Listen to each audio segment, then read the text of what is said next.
I think when we all can understand the complexities of that dual identity of, you know, having to hold space for everyone, but understanding that not everyone is for you and not everyone is for the things that you value.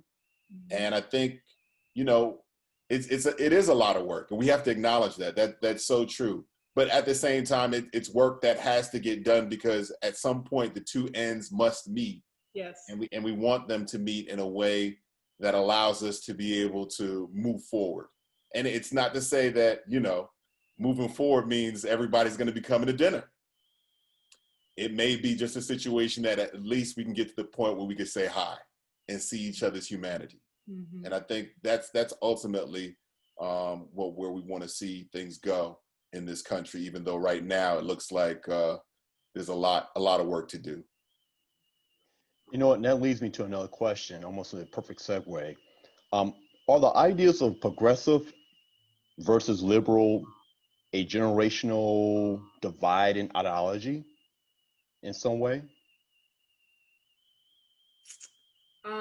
I would say,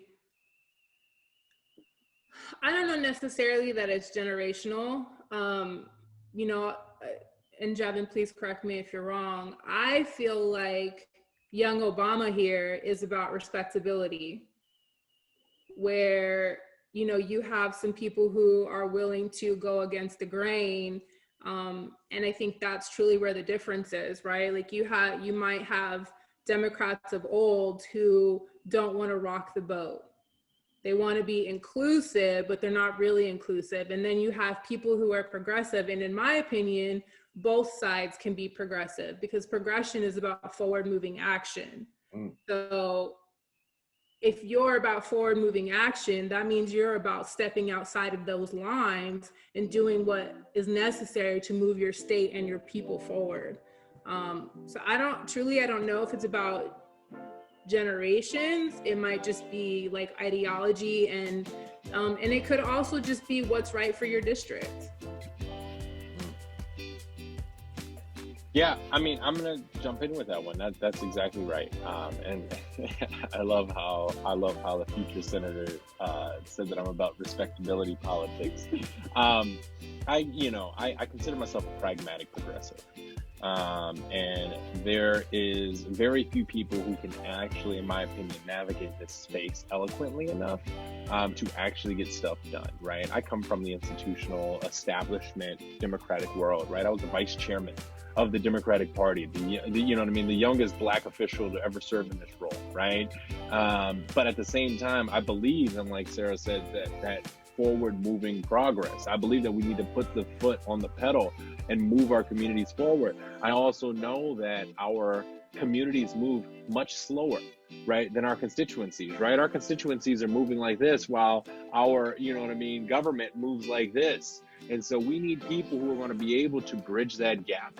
And be able to navigate those institutions while respecting, observing, listening to, and learning from the communities in which those governments are representing. When I was at the party, and this is one of my favorite things to say, when I was at the party, right, the progressive wing of the party called me a Republican, right, and the moderate wing of the party called me a progressive. And so there was no space for me, simply because, I got, for lack of better terms, I got shit done.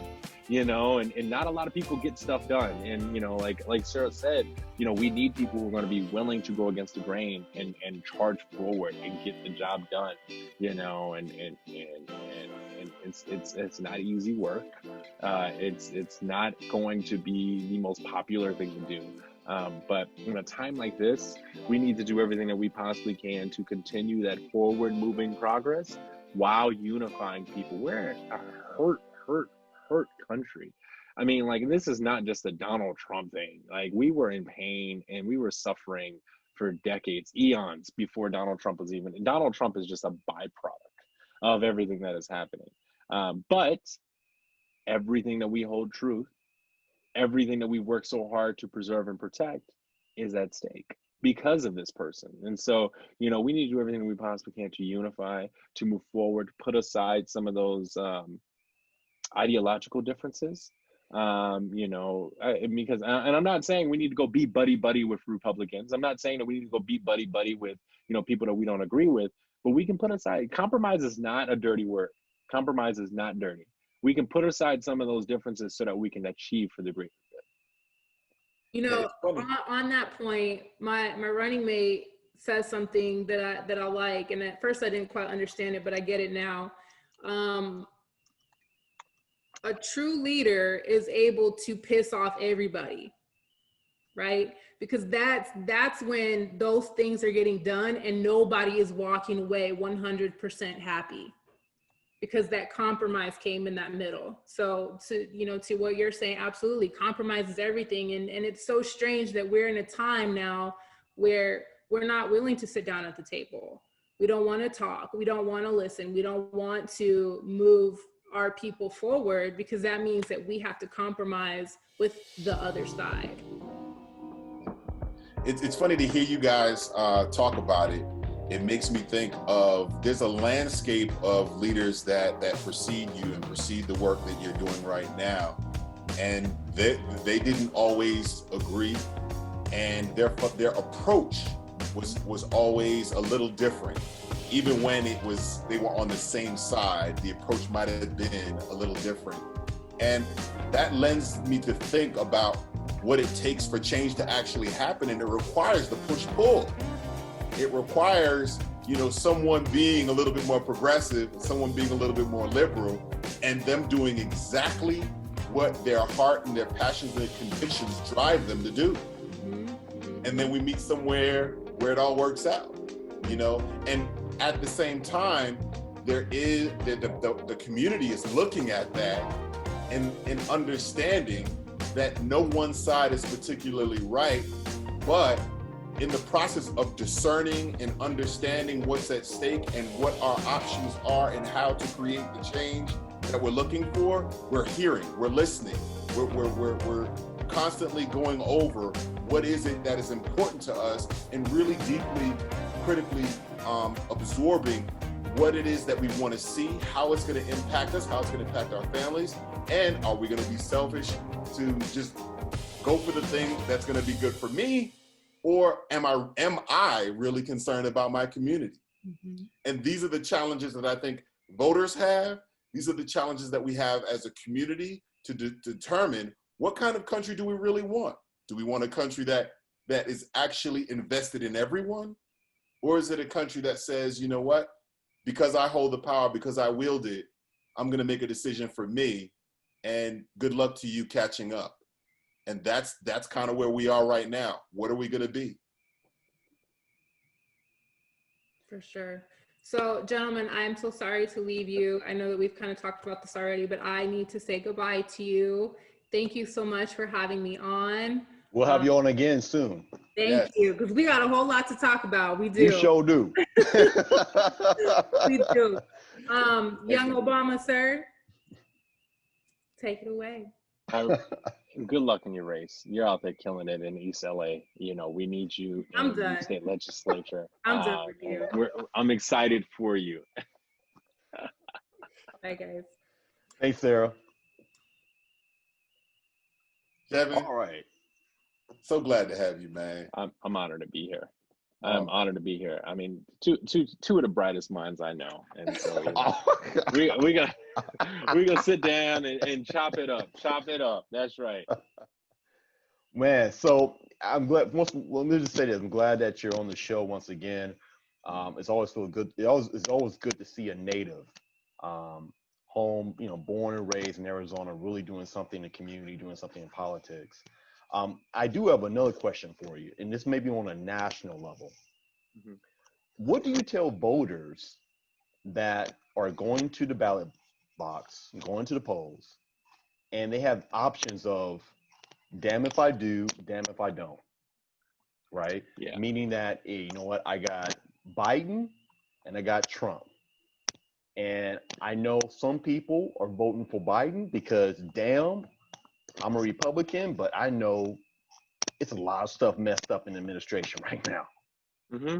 And you got some people are voting for Trump thinking, okay, maybe we can maintain whatever status quo or fantasy that we had that America was great. So what do you tell voters? You know, like what do you kind of So express in that way that make them feel good about their vote in general?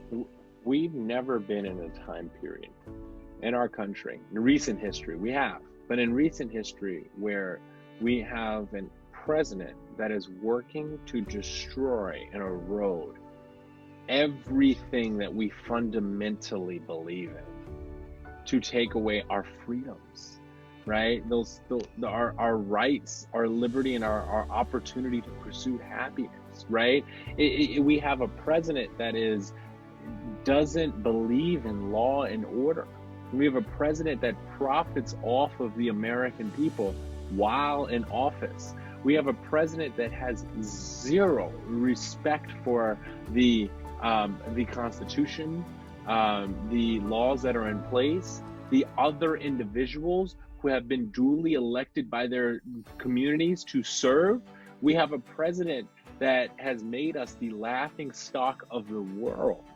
And so Republican, libertarian, communist, progressive, like whatever you choose to subscribe to ideologically, we can unify behind to say that we've never in any of our lifetimes been in a predicament where we have the person who sits behind the oak desk in the Oval Office actively working to dismantle our government. We don't always agree with the person behind that desk. We don't have to either. But we have somebody who is trying to destroy everything that we've worked so hard to preserve and to protect.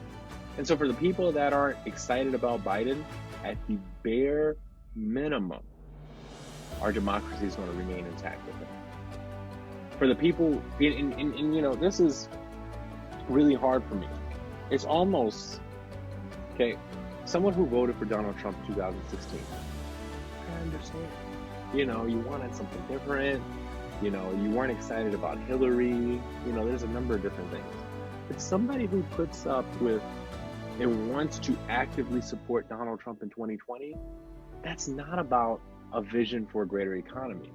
That's supporting racism. That's supporting sexism, xenophobia, misogyny. That's, you know what I mean, working to align yourself with dictators, laughing at people with disabilities. You know, like, it's sad, right? Like, Donald Trump's the type of person who's going to kick a baby, you know, and like, it's not fair. And that baby is our democracy, you know, and it's not fair to the American people that we have someone. And I use coronavirus as an example that says that this is not real.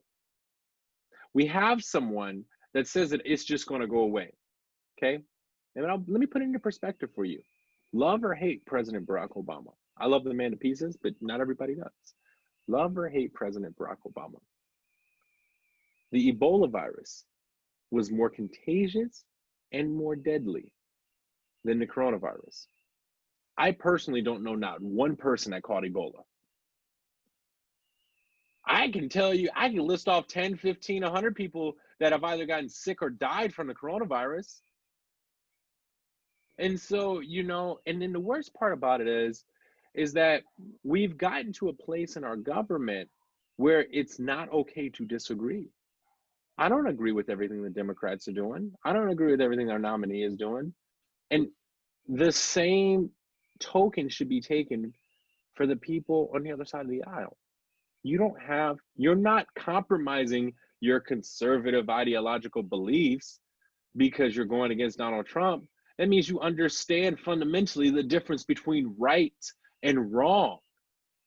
There's a difference. You can have conservative beliefs and not support. Cindy McCain just came out and endorsed Joe Biden today. Her husband, someone we hold truth is an Arizona legend, ran against him in 2008. And she came out in support of him. That shows that you can still respect your traditions and respect your ideological beliefs, but understand the fundamental difference between right and wrong.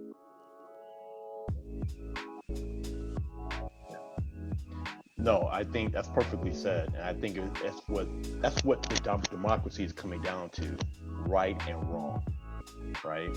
And you said something very important that we don't even want to disagree. This is where the term tribalism comes in, right? In politics. So, you know, I think with the voters, and Brian, you can comment on this as well.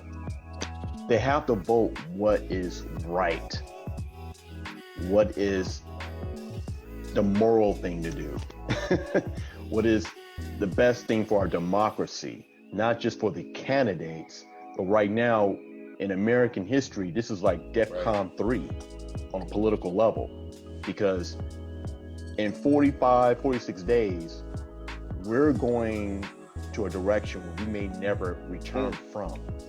All right, I'm gonna jump in really quickly. It's really unfortunate, but we've already headed in a direction that we will never return from. And so that's, I mean, for the foreseeable future, we're going to limit human interaction. You get what I'm saying? Okay. For the foreseeable future, the media, whose job it is to articulate what is happening from a non-biased perspective, will be biased. And then when it's not biased, there are going to be so many people who believe that the narrative is false, simply because you have that person with so much power poisoning the of American people. I didn't agree with George Bush. There are lots of things I didn't agree with. But the one thing I can say is that George Bush didn't undermine our democracy. I didn't agree with Ronald Reagan.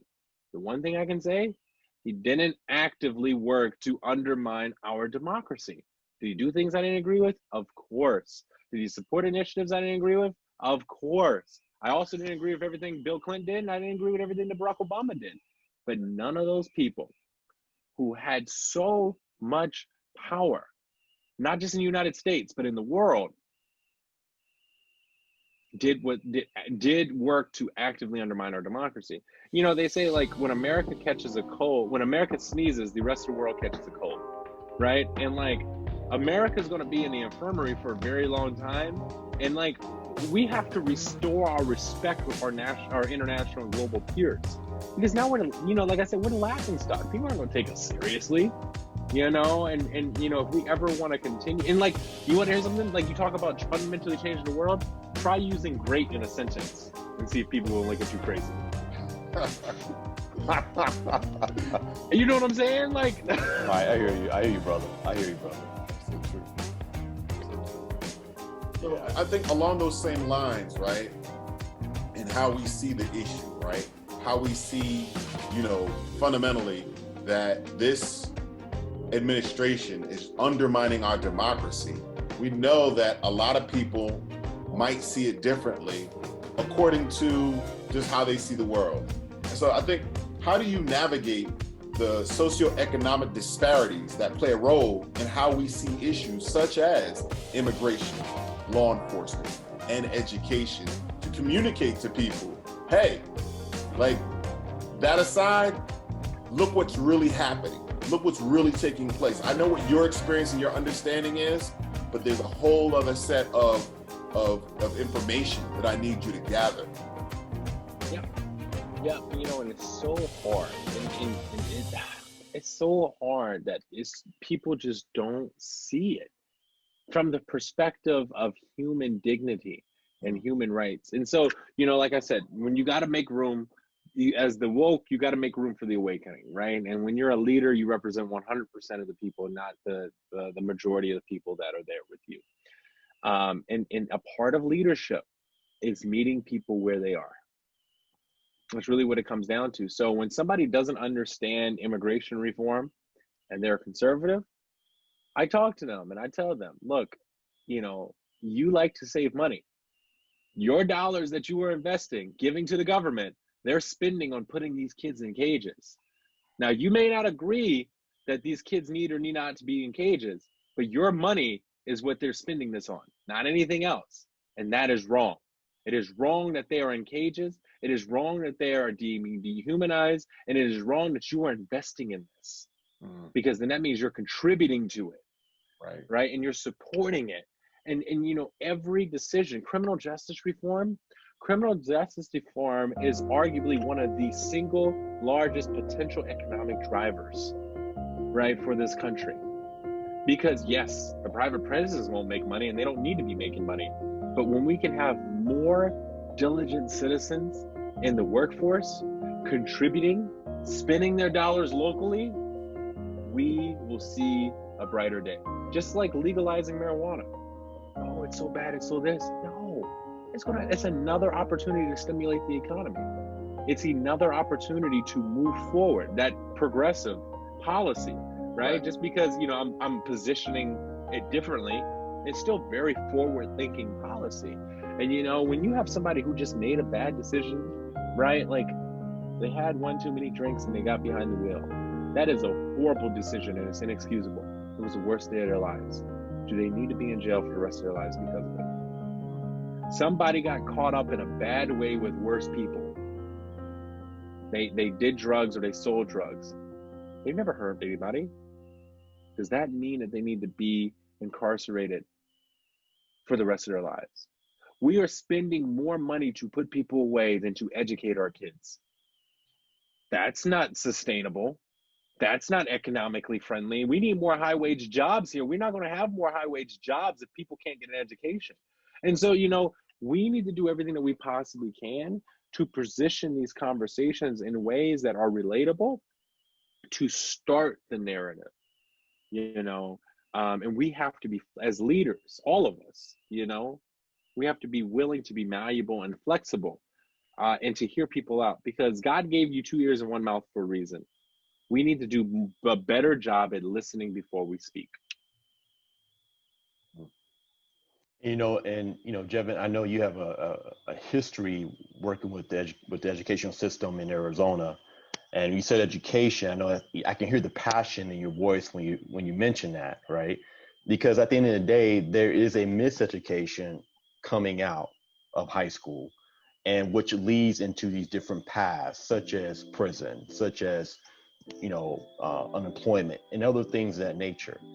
So for you being a politician and being a candidate, what are your initiatives for education, especially education reform?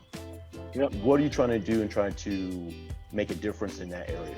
So I appreciate this question, and I have a whole long list of items that I want to accomplish as a elected leader. But number one, for me, and I, you know, my mother often says to me, you know, you can't change the world, you can change your world. And the way that I feel that I can most substantially change my world is being a champion for early childhood education. I am a proud product of Head Start. I'm also a president of a Head Start institution, the longest running Head Start, might I add, in the state of Arizona, and the #1 in the state for literacy scores and early childhood, early K-3 outcomes for the city of Phoenix.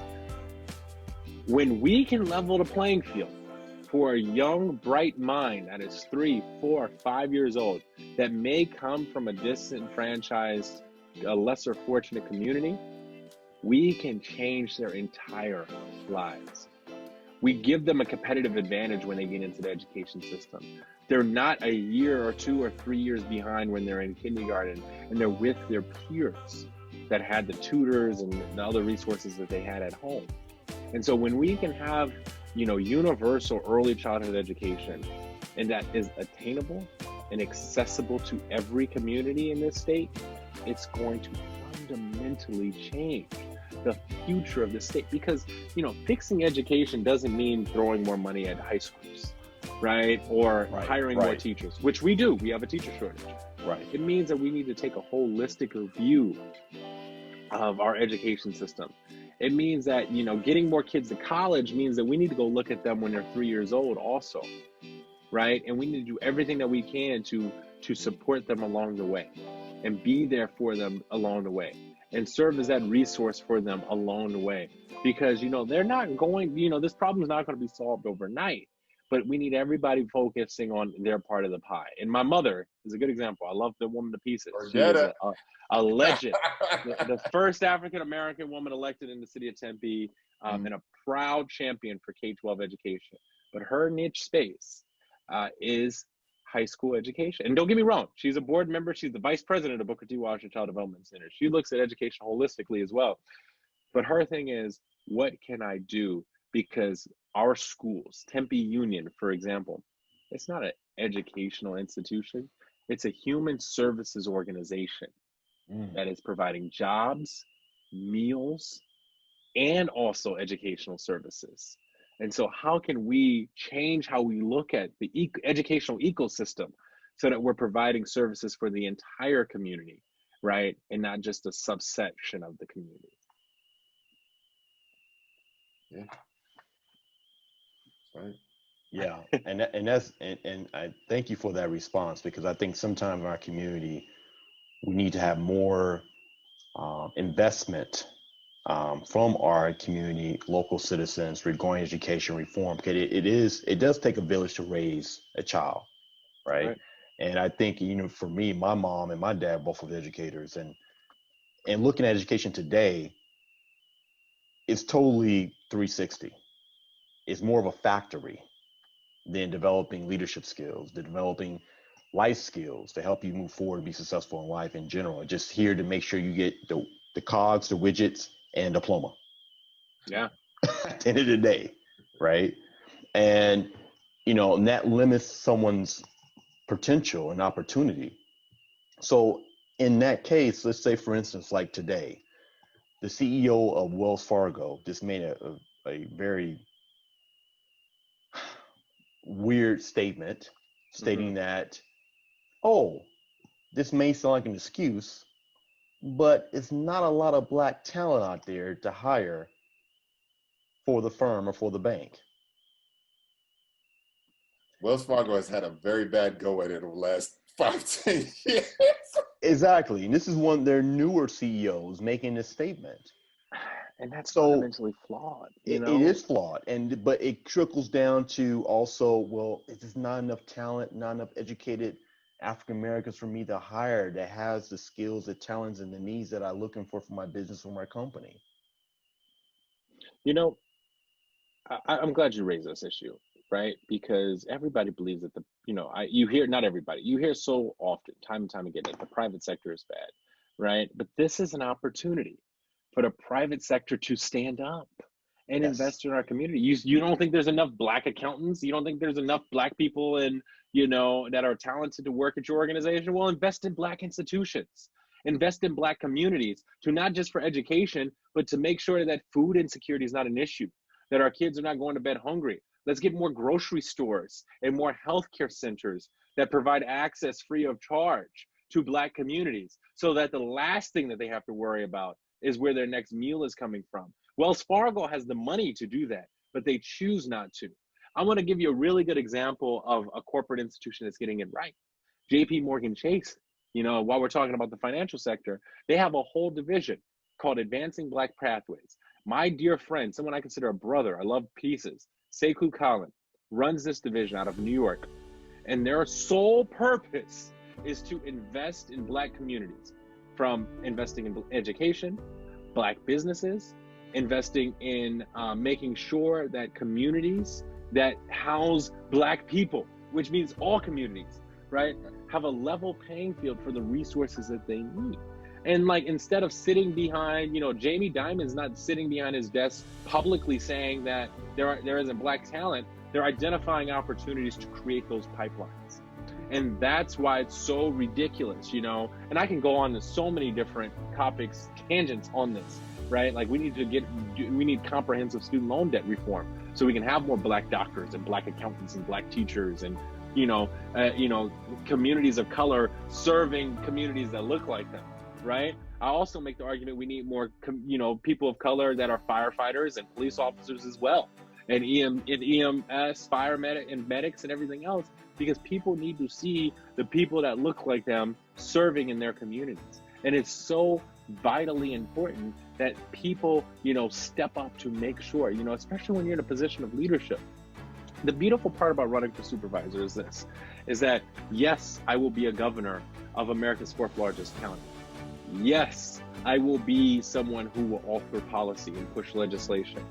But more importantly, I'm going to be a broker of big ideas.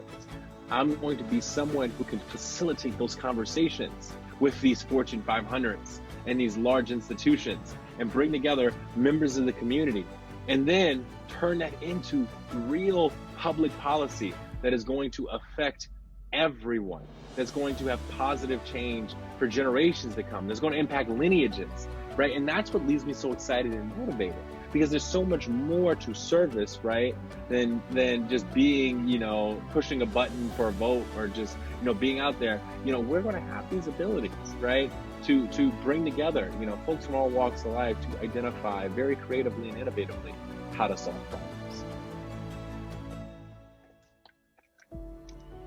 No, and thank you for the response, because I saw that today. I'm like, I have to ask Jevin this question. Because a lot of times I think with the private sector, they lack the responsibility to invest into communities of color. So there can be a return on value or return on investment regarding producing talent. And I think with JP Morgan as the perfect example, other companies can follow that lead in making sure they have a division just for diversity, right? And once again, it's breaking that glass ceiling, it's breaking that barrier, and it's breaking that excuse that Wells Fargo CEO stated, just not enough Black talent. I don't think I can hire anybody that's African American. Have you invested in HBCUs?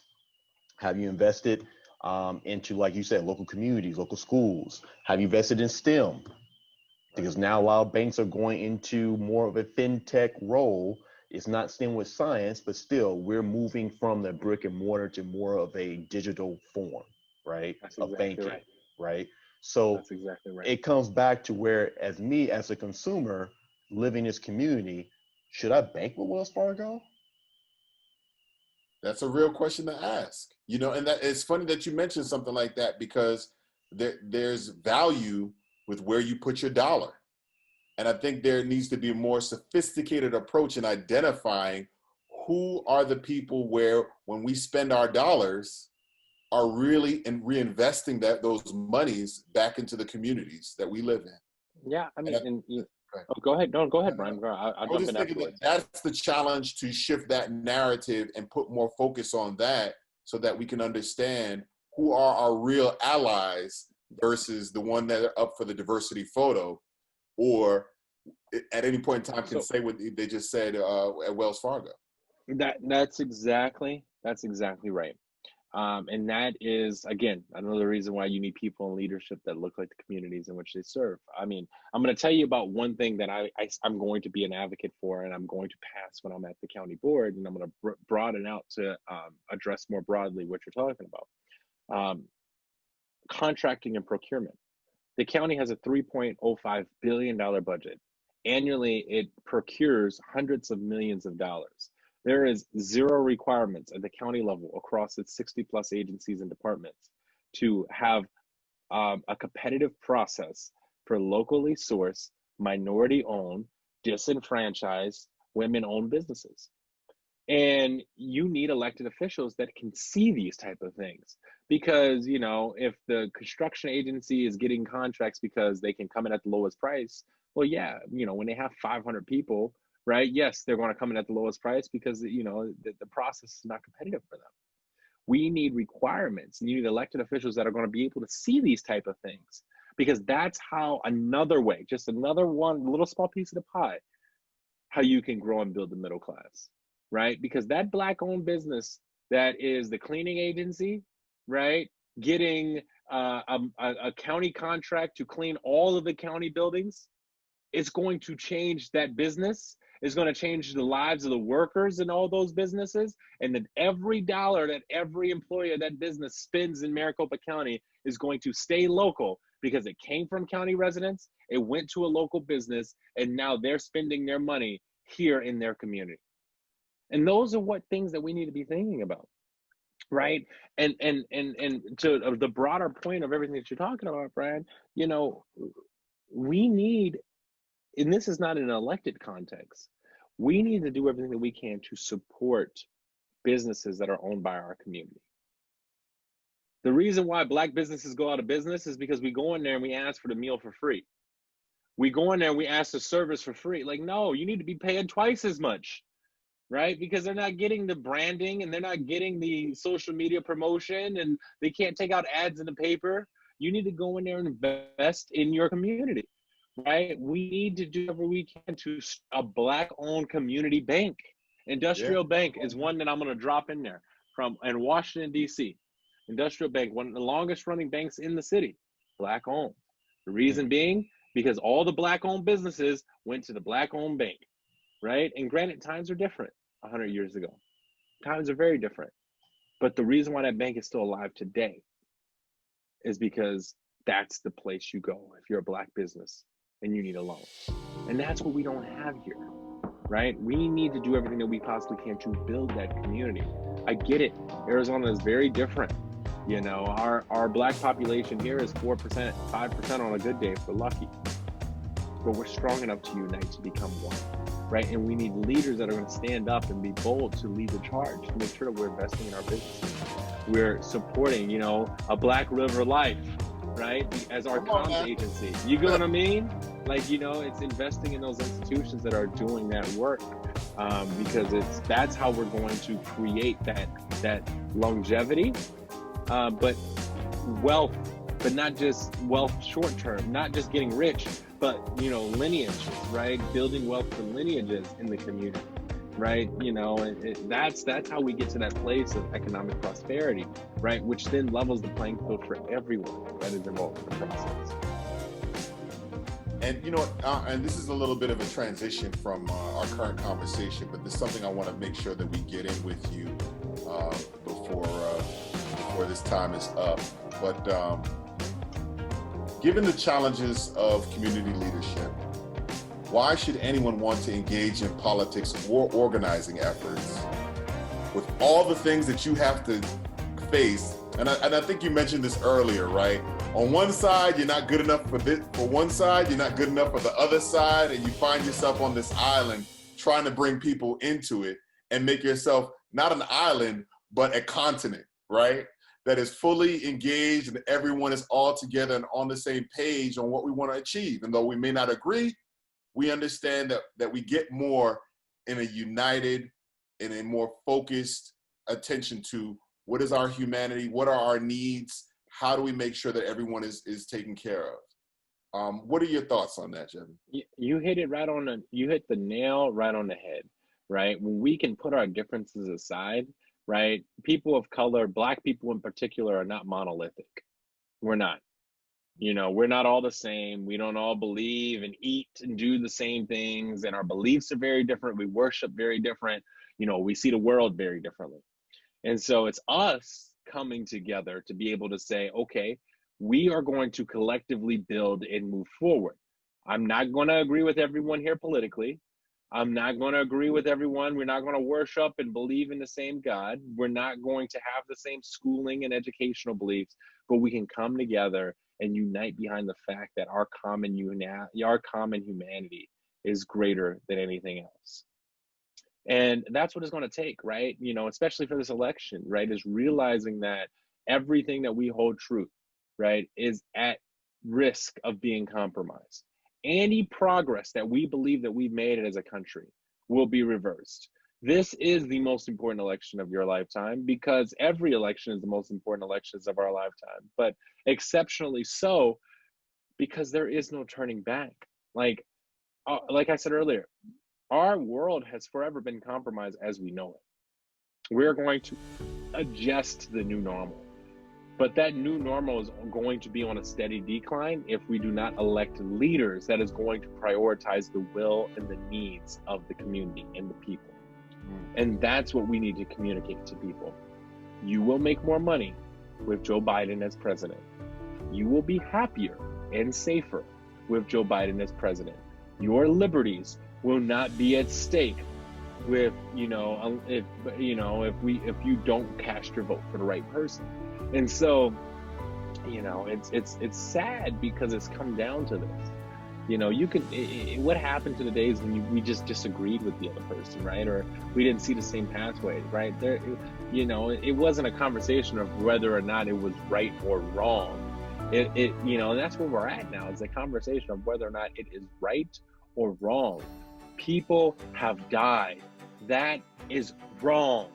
Right. You know, there's no other way of explaining it, right? There is no other way of explaining that. There are people that are no longer with their families that have died because of this president.